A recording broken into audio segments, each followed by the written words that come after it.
What's going on, guys? Welcome back to the Triple Play Fantasy YouTube channel. We're back with another prospect profile, and today we're talking about the man of the hour, the top running back considered by many in this class. That's Breece Hall, joined, of course, by my buddy Kevin Coleman at @theboys_22 to break this guy down inside and out. Kev, how you doing?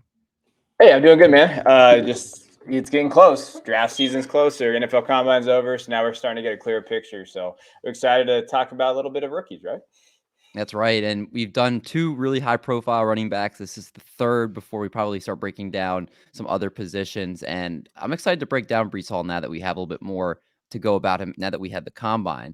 So we look at Breece Hall and his stats from last season: 253 carries, 1,472 yards, over 5.8 yards per carry, 20 rushing touchdowns, 36 receptions, 302 yards and 3 receiving touchdowns. Again, another rookie back that we talked about Kenneth Walker before. Obviously, he had almost no receiving profile. Breece Hall has a little bit more receiving in his profile, but we'll talk kind of more about, is that a strength? Is it a weakness of his? What are people considering as we go into the draft?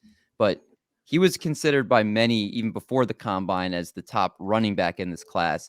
You and me had Isaiah Spiller, and since the combine, I've kind of backed that off a little bit, and I've put Breece Hall at the number 1 spot. Do you have him there now as well? Yeah, I mean, you have to, just with the fact that Spiller didn't run. I know he was injured or whatever they said.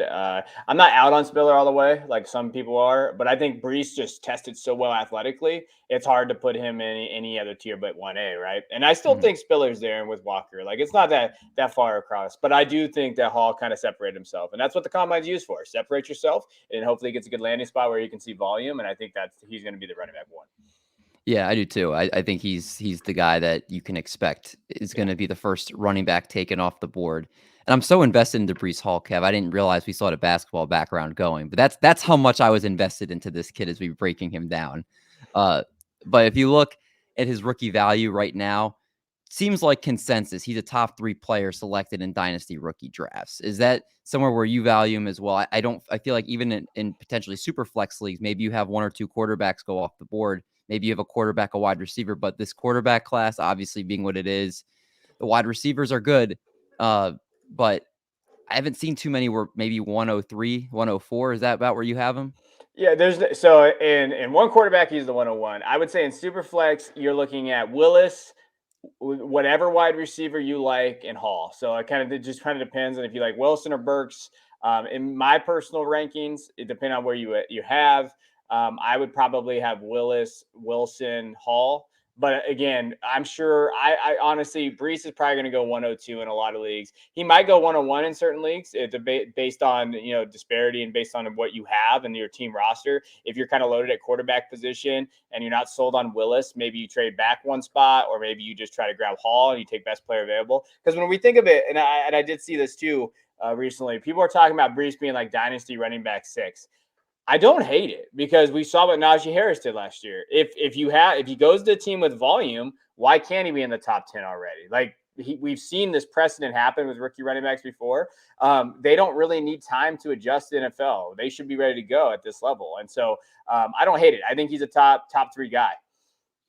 Do you think he's an RB2? We don't know the landing spot yet, but do you think no matter where he goes, he's a minimum RB2 for most people next year? Yeah, if he doesn't get hurt, if he plays every game, I see very little. He's not going to be CEH, right? Like he's not going to be one of those guys that does that. He's just not. Like I saw that last night, and it's just not going to be that. Like he's not that because he's a way better prospect than CEH ever was. So I think landing spot is fine with wherever he goes as long as he gets the volume. He's a running back too. And that's where you get into the conversation where people are going to rank him higher, because if he's already a running back 2, now he gets the volume in there. Then, I mean, he could be realistic, go low end running back 1 next year, and everybody be like, oh, wow. Like, yeah. And his ceiling's probably top 5, to be completely honest.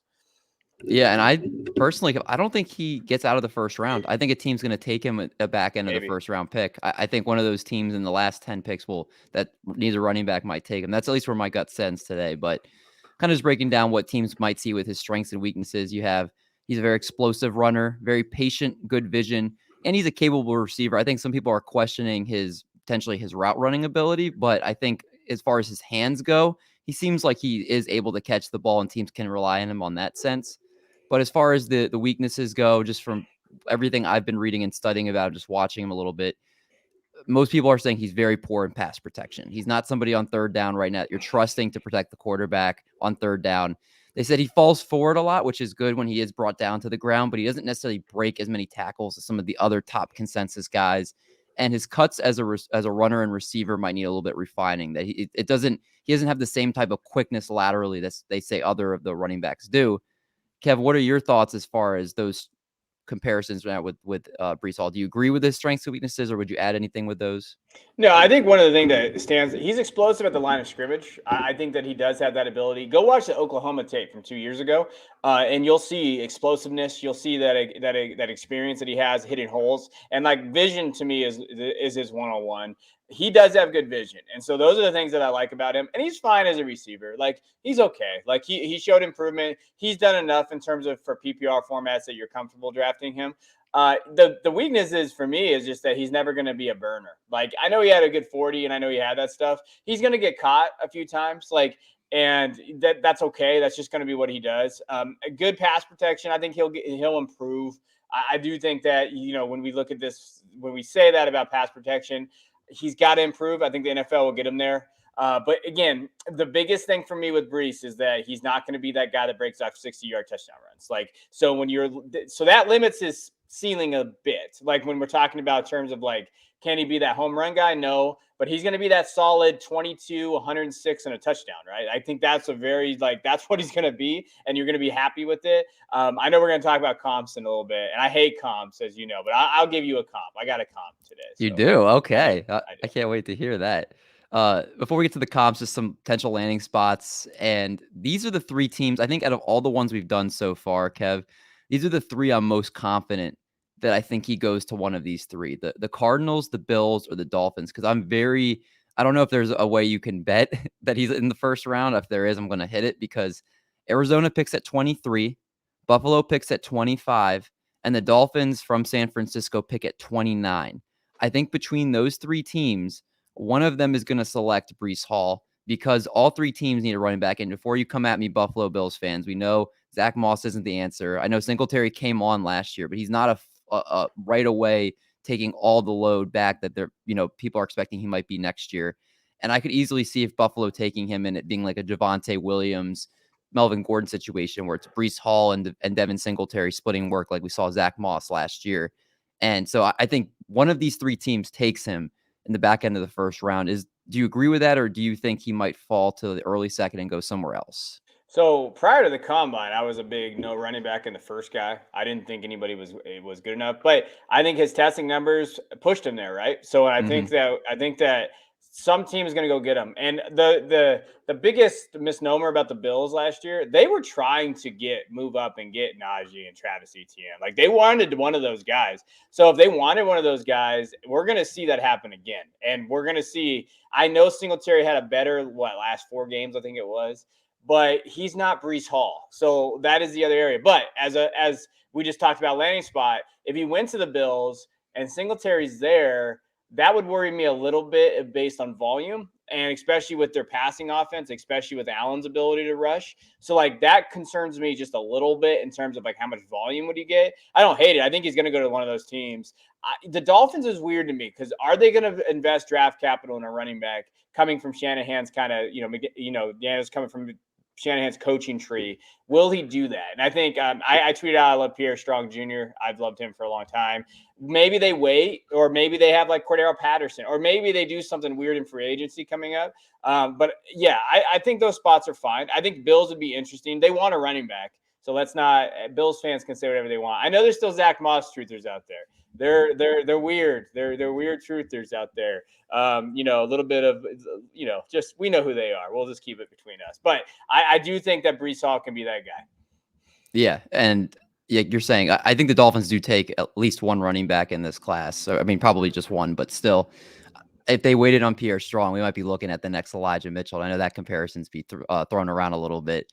Someone that might be taken. Yeah. Later. I mean, he's definitely going to come up a little bit with the best 40 time of all running backs at the combine. But I would love that pairing for the Dolphins if they decided to wait for a running back there. But let's get back to Breece Hall, and my player comparison is Joe Mixon. I see them both as very powerful runners, good burst at the line of scrimmage. They're good, not great pass catchers, somebody that, can catch the ball. But again, they're not somebody that you're like, they're one of the better receiving backs in the league. And they're both 6'1" in between 210, 220 pounds. So very similar size. And again, right now, Joe Mixon isn't a third down back. They have some P. Ryan a lot this past year come in on third down because he was the better pass protector. And if you want to say quote unquote pass catcher, because they threw him the ball a little bit too. Um, I think to me, out of all the ones we've done so far, this one to me might be the one I think is the closest between the two. Everything about them. Who is your player comparison for Breece Hall? Oh, it's lazy, but it's David Montgomery, baby. Like, and I know that we were gonna say that just because he went to the same school and all those things, but they play very similar. They have, and when you look at it too, as a college person and someone who studies college football a lot in Debbie, these guys recruit the same players. So like that coaching staff, like David Montgomery, well, you know what? They wouldn't found Breece Hall because you know what? Breece Hall is the kind of represents what Monty did when he was there. So I think that in terms of like his career too, like if he's a solid running back too, with sometimes running back one ceiling, which we've seen Monty do, right? I think 2 years ago, towards the end of the year, he became a running back one. And so I have that opinion that he's basically Monty, just I think a little bit more athletic. So when you look at Monty and what he did, I would say he's a little bit more athletic than him, and I think that maybe he has a higher ceiling. So I think that there is that extra little athleticism, higher ceiling, and hopefully he goes to a better spot. So if he can find a better spot, then we're going to see a higher ceiling there. Yeah, it's going to be very interesting to see where he goes. We're now about a month and a half away from the NFL draft. It's very exciting. I think it's going to be a lot easier to assess where these guys' values are once they go there. But for now, again, this is kind of where everybody's at. Breece Hall, the 101 as far as running back prospects are concerned, and the potential 101 in any dynasty rookie drafts. He's a very exciting prospect. A lot of great stuff about him. And it's going to be exciting to see how the process plays out over the next few weeks here. Kev, that's going to be it for this episode. As you know, I always like to go to you for words of wisdom. We were talking about Breece Hall, so we're feeling pretty high and mighty right now. What would you like to leave the people with? No, I just want to say one little thing. Hug your loved ones today. This is my 2-year anniversary of my grandma passing away. She was a big part of my sports fandom. She was a diehard Raiders fan, so we always had problems at Thanksgiving. But we definitely she was someone who got me into sports, and really is the reason why I'm a big sports fan. So hug your loved ones. Make sure you tell them that you love them because it was a shock to us when she left. So be out there for them and give them a hug. Can't say anything after that, Kev. Very well said. Thanks, Gary, for tuning in. Make sure you leave a comment below if you enjoy the video, if there's a certain prospect you like to see. Make sure you like the video, and please make sure you're subscribed. Right now, we have a lot of people tuning in on our videos that are not subscribed. Every subscription helps the channel, so please make sure if you enjoy this content that you hit that subscribe button. It means a lot to the whole Triple Play team. Thanks again for tuning in, everybody. We'll catch you guys in the next one.